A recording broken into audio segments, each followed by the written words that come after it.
أنت المجد لم يغيب.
على الساحل الشرقي للبحر الأبيض المتوسط، وفي منطقة تعتبر صلة الوصل بين آسيا وأوروبا وإفريقيا.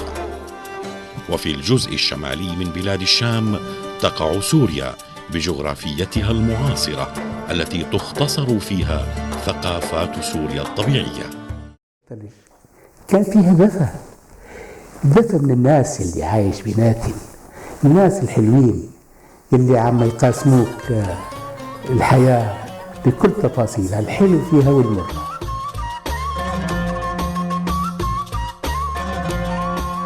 في شيء ينتقل بمورثات بالدم، بالثقافة عبر الأجيال، بتتنقل الأجيال باللاوعي، هو الثقافة اللي بتنشأ عليها. طريقة التفكير السورية غير موجودة في أي مكان ثاني في العالم. الإبداع السوري أيضاً تنفرد فيه سوريا والمنطقة، التي كانت من أكبر مدن الشرق وزهت بمنشآتها الحضارية بشوارعها وأروقتها المختلفة. أيضاً طالما كان السوريون صناعاً ومهرة وشعراء ومبدعين في كافة المجالات، وكل مجال ساهموا بوضع مدماج من مبادئ الحضارة.